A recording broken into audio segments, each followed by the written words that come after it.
Hello everyone, welcome to my YouTube channel let's study English.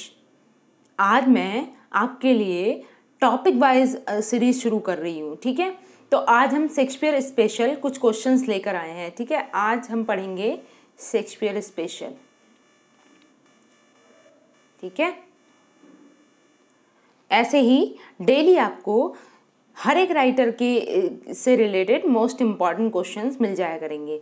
तो आज कुछ questions मैं शेक्सपियर से रिलेट करते हुए लाई हूँ जो यूपी टीजीटी तथा यूपी पीजीटी वाले कैंडिडेट्स के लिए बहुत ज़्यादा ज़रूरी हैं, और इनसे अलग जो एनवीएस का एग्ज़ाम दे रहा है उनके लिए भी ज़रूरी है, क्योंकि शेक्सपियर तो हर एक सिलेबस में पूछा जाता है। ठीक है, एलटी ग्रेड हो, वो केबीएस हो, एनवीएस हो, एईएस हो, तो हर एक एग्ज़ाम के लिए इम्पॉर्टेंट क्वेश्चंस हैं।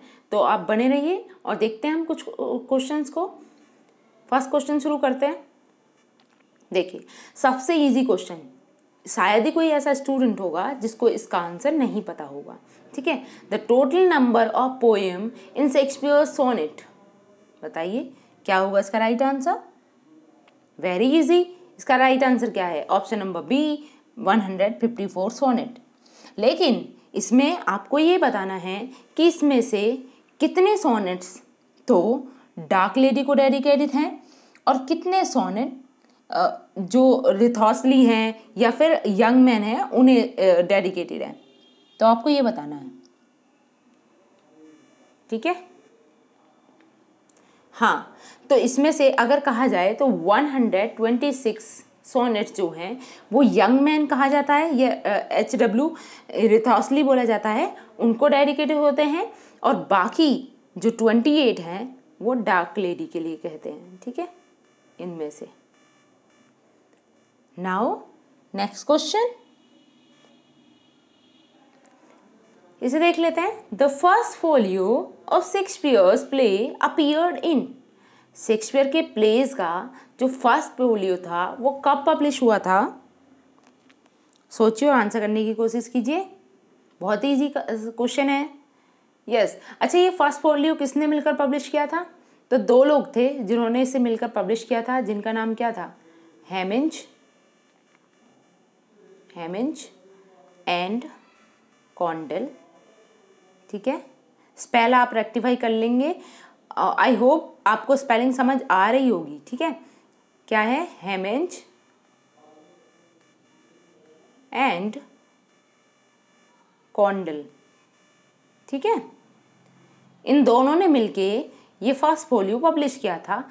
कब पब्लिश किया था? तो 1623 में।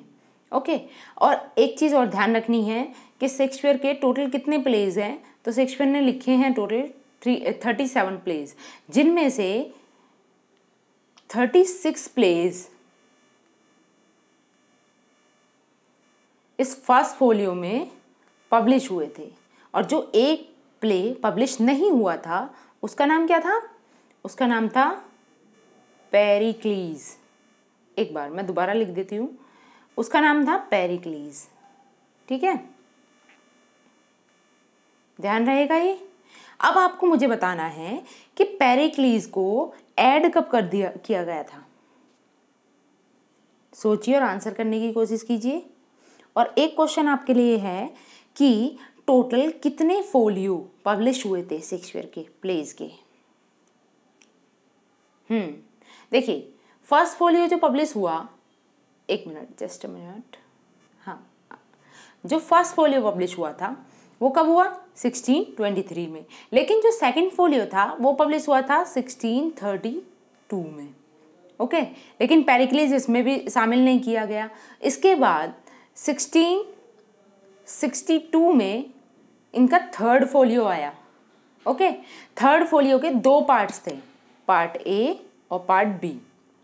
ओके, और पार्ट ए जो 1662 में आया था, और पार्ट बी जो 1663 में आया था। जो 1663 में आया था इसमें पेरिक्लीज को ऐड किया गया था, याद रखना।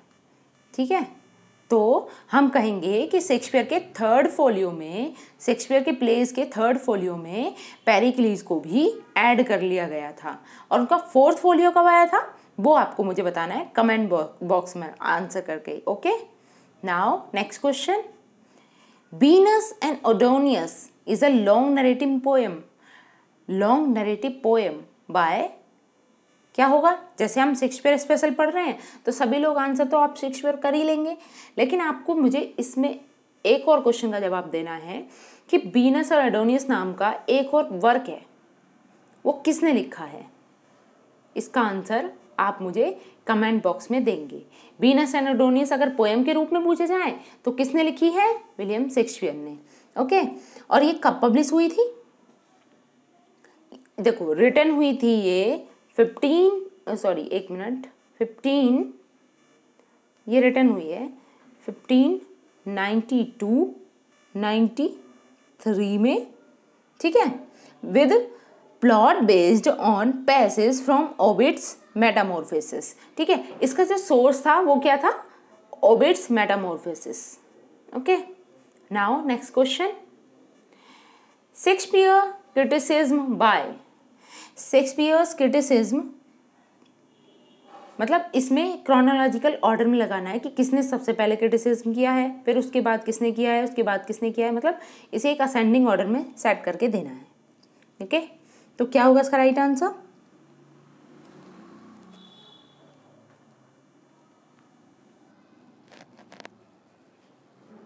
सोचिए और आंसर करने की कोशिश कीजिए। यस, इसका करेक्ट आंसर है option number B, first Bradley. Bradley ने कब किया था, 1904 में। सेकंड है स्पर्जन, स्पर्जन ने कब किया था, 1935 में, ठीक है, 1935। ओके, आगे बात करें तो नेक्स्ट आता है इलियट की बारी। इलियट ने किया था, सॉरी ये 1919 है और इलियट ने किया था 1935 में। एंड नेक्स्ट है आपका स्टीफन ग्रीनवॉल्ट, इन्होंने 1987 में, 1987। Okay, now next question, the line present fear are less than horrible imaginings appear in, ये लाइन कहाँ पर अपीयर होती है, शेक्सपियर के कौन से प्ले में ये लाइन देखने को मिलती है, क्या लाइन है, present fear are less than horrible imaginings, क्या वो मैकबेथ है, किंग लियर है, ओथेलो है या जूलियस सीजर है, क्या होगा इसका राइट आंसर, सोचिए और आंसर करने की कोशिश कीजिए।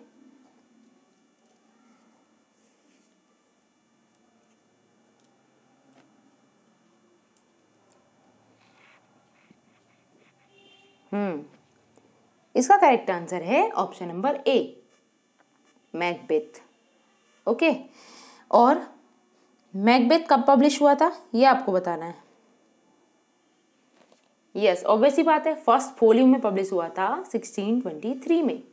Now next question, the relationship between Othello and Iago is an example of, Othello और इयागो के बीच का जो रिलेशनशिप था वो किस चीज का उदाहरण है, इन्वर्जन, इन्यूंडो, आयरनी या इनवेक्टिव, क्या होगा इसका right answer,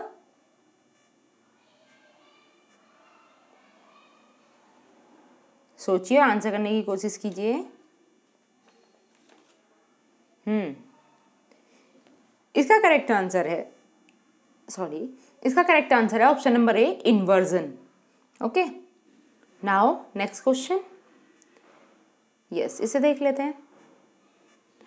after Shakespeare made his debut as a London playwright he was described as an upstart crow, Shakespeare को अपस्टार्ट क्रो किसने किया है, कहा है, देखिए शेक्सपियर के बारे में बहुत सारे लोगों ने कमेंट्स किए हैं, कुछ लोगों ने उन्हें क्रिटिसाइज़ किया है तो कुछ ने उनको प्रेज़ किया है, तो सभी ने जो भी स्टेटमेंट दी हैं उनके बारे में मैंने 2 पार्ट्स में उनकी फेमस स्टेटमेंट के बारे में वीडियो बनाई है, और जिस किसी ने उन वीडियोस को नहीं देखा है तो वो इसी चैनल पर जाकर उन्हें भी देख सकते हैं, ठीक है। और शेक्सपियर को अपस्टार्ट क्रो किसने कहा था, तो ये थे Robert Greene. Okay, now next question, in which play by Shakespeare do we find widowed queen questioning the assumption of male politics, कौन सा प्ले है वो क्या वो हेनरी फिफ्थ है, रिचर्ड थर्ड है, एंथनी क्लियोपेट्रा है या हैमलेट है, क्या होगा इसका राइट आंसर?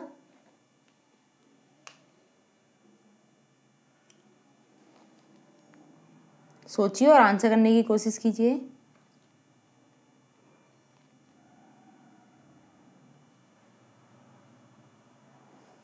यस, इसका करेक्ट आंसर है option number B, Richard third.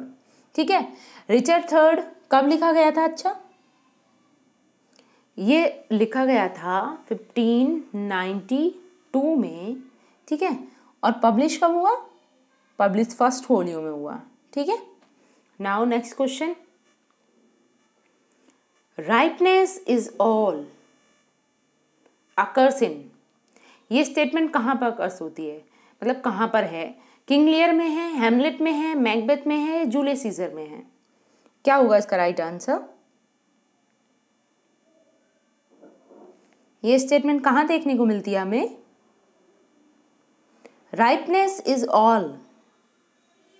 Yes, इसका करेक्ट आंसर है किंग लियर। ये लाइन हमें किंग लियर में देखने को मिलती है। Now next question, A C Bradley ने जो वर्क लिखा है Shakespeare's play are in the correct chronological sequence, अब उन्हें करेक्ट क्रोनोलॉजिकल सीक्वेंस में लगाना है। अक्सर ऐसे क्वेश्चंस बन जाते हैं, तो आपको क्या करना है, आपको सभी के डेट्स पता होनी चाहिए जिससे कि आप सही से उन्हें क्रोनोलॉजिकल ऑर्डर में लगा सकें। ओके, तो इसका राइट आंसर क्या होगा? यस, इसका करेक्ट आंसर है ऑप्शन नंबर डी, क्योंकि देखिए रोमियो एंड जूलियट कब आया था? 1595 में रिटर्न हुआ था। ओके, अगर रिचर्ड सेकंड, ठीक है, रिचर्ड सेकंड की बात करें तो ये 1595 है, दिस इज आल्सो 1595। अगर हेनरी फोर्थ पार्ट वन की बात करें तो ये कब है? ये 1600 में है, 1600।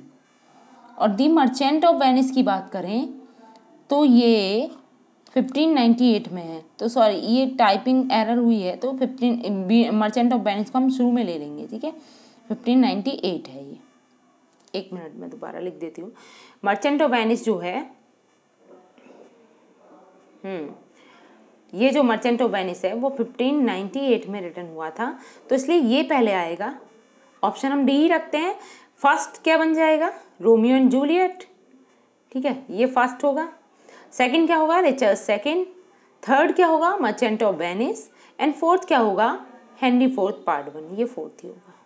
Now next, which of the following Shakespeare plays is in correct chronological order? आज शेक्सपियर के प्ले की क्रोनोलॉजिकल ऑर्डर को देखना है। क्या होगा? King Lear, Hamlet, Much Ado About Nothing, Troilus and Cressida. B है इसे पूरा ध्यान रखना है, ये होता है Much Ado About Nothing, Hamlet, King लियर या ट्रोलियस एंड कैसिडा। सी है Troilus and Cressida, King Lear, Hamlet, Much Ado About Nothing. D है Hamlet, Much Ado About Nothing, King Lear, Troilus and Cressida. कौन सा chronological order sequence सही है हमारा?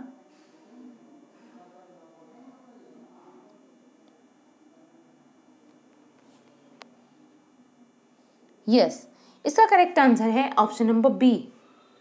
ठीक है, देखिए मच अडो अबाउट नथिंग जो है वो 1600 का है। एक मिनट में दोबारा लिखती हूँ। जो मच अडो अबाउट नथिंग है वो है 1600 का। ओके, उसके बाद अगर हम बात करें हैमलेट की, तो हैमलेट का पब्लिश माना जाता है वो 1603 में पब्लिश माना जाता है। उसके बाद अगर हम बात करें किंग लियर की, तो किंग लियर का कब का माना जाता है? तो ये माना जाता है 1608 को। और अगर हम ट्रोलियस एंड कैसिडा की बात करें तो ये कब है? 1609 को। ठीक है, ये है। तो ध्यान रखना, आपको सबको क्रोनोलॉजिकल ऑर्डर में लग गए। पहले मच अडो अबाउट नथिंग, फिर हैमलेट, किंग लियर, फिर Troilus and Cressida. Now next question, on seeing whom does Miranda exclaim? किसे देखकर मिरांडा एक्सक्लेम करती है? O father, surely that is a spirit, lord how it looks about. तो किसे देखकर करती है? वो कैलिबन है, फर्डिनेंड है, अलोन्जो है या स्टेफेनो है? क्या होगा इसका राइट आंसर? अच्छा, मिरांडा नाम का कैरेक्टर शेक्सपियर के कौन से प्ले में है? क्या नाम है उस प्ले का? यस, उस प्ले का नाम है टेम्पेस्ट। ठीक है, टेम्पेस्ट में पाया जाता है। ठीक, और टेम्पेस्ट कब रिटन हुआ था ये भी आपको बताना है। तो ये रिटन हुआ था 1610 में, या 1011 मान सकते हैं। ठीक है, ये रिटन किया गया था। आप बताइए कि किसके बारे में ये स्टेटमेंट कही गई है, मिरांडा ने किसके विषय में कहा है। तो उसका इसका आंसर है फर्डिनेंड के विषय में। ठीक है, now next question, the rhyme scheme of Shakespeare sonnet is. बहुत ईजी क्वेश्चन है, शेक्सपियरियन सोनेट की राइमिंग स्कीम क्या होती है और कैरेक्टरिस्टिक्स क्या है शेक्सपियरियन सोनेट के। यस, मेन कैरेक्टरिस्टिक्स है कि ये 3 क्वार्टरेन, ठीक है, प्लस 1 कपलेट में अपना सोनेट लिखते हैं। ठीक है, तो इनकी राइमिंग स्कीम क्या है, A B C D E F G G. ठीक है, तो कौन सा राइट आंसर हो जाएगा। यस, हमारा ऑप्शन नंबर ए ही राइट है। देखिए, A B C D E F G G. ठीक है, option number A. Now next question, the Globe Theatre open. जो ये द ग्लोब थिएटर था ये कब ओपन हुआ था, 1585, 1593, 1599 या 1603। What is your right answer. अच्छा, ये कहाँ पर ओपन हुआ था, ग्लोब थिएटर था कहाँ पर एग्जैक्टली। यस, ये लंदन में ओपन हुआ था। ठीक है, और कब ओपन हुआ था, तो 1599 में, ऑप्शन नंबर सी राइट है। ठीक है, the Globe Theatre was a theatre in London in associated with Shakespeare. It was built in 1599 by Shakespeare's playing company. Okay, now next question. Yes, इसे देख लेते हैं। His life was gentle and elements so mixed in him that nature might stand up and say to all the world, this was a man. Who is the speaker and about whom in this spoken? देखिए, ये statement दी गई है एक, ये statement किसने कही है और किसके बारे में कही है ये आपको बताना है। ठीक है, स्टेटमेंट है his life was gentle and elements so mixed in him that nature might stand up and say to all the world, this was a man. किसकी है स्टेटमेंट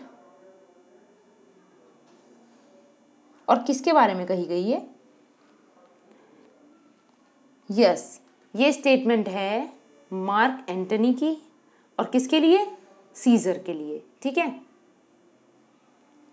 नेक्स्ट चले, और कब कही गई थी ये कही गई है, ये सीन है एक्ट 5th सीन 5th का। Now next question, when my love swears that she is made of truth, I do believe her thought, I know she lies. The author of this lines is। बताइए कौन है इन lines का author, कौन है, किसने कहा है ये लाइन्स को। When my love swears that she is made of truth, I do believe her thought, I know she lies. The author of these lines is Philip Sidney, Edmund Spenser, Christopher Marlowe या William Shakespeare. क्या है इसका right answer. देखिए, अब हम Shakespeare special पढ़ रहे हैं तो आंसर तो आप जान ही गए होंगे, इसका राइट आंसर क्या होगा, विलियम शेक्सपियर। लेकिन आपको बताना है कि ये शेक्सपियर ने अपने कौन से सोनेट में कहा है। मोस्ट इंपॉर्टेंट सोनेट है वो शेक्सपियर का, कौन सा सोनेट है वो, सोचिए। Yes, sonnet number 138। ओके, 38 में कहा है, sonnet number 138। Now next question, sexual possessiveness is theme of Shakespeare के कौन से वर्क की ये थीम है, सेक्सुअल पजेसिवनेस। बताइए, सेक्सुअल पजेसिवनेस कौन से वर्क की है थीम। ऑप्शन है आपके पास, Coriolanus, Julius Caesar, Henry fourth part 1, A Midsummer's Night Dream. क्या होगा इसका राइट आंसर।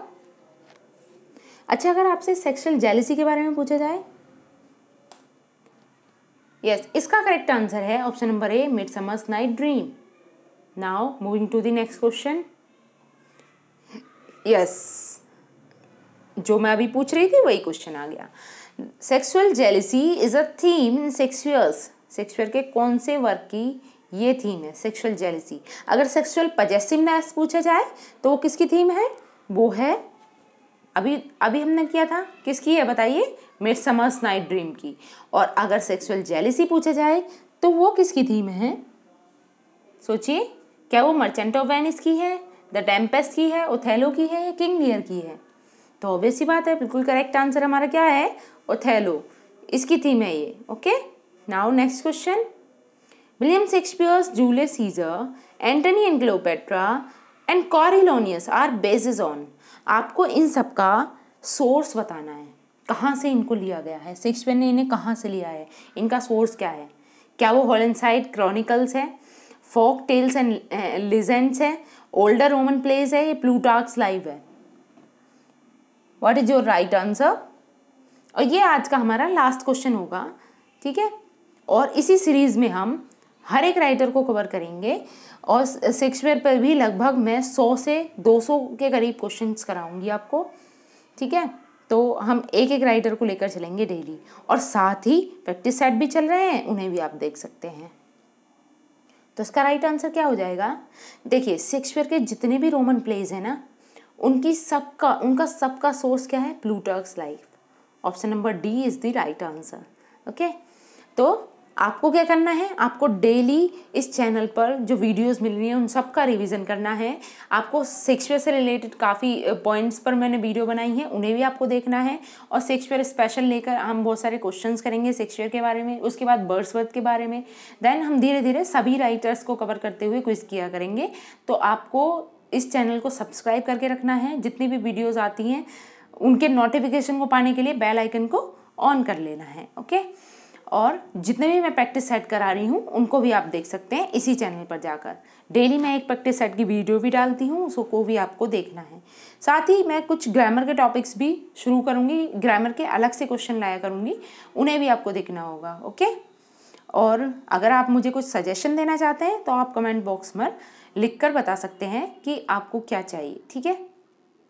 ओके, और देखते रहिए और कीप स्टडी, ठीक है। पढ़ाई बिना कुछ नहीं है, पढ़ के ही हम कुछ ना कुछ हासिल कर सकते हैं। Okay, now thanks for watching.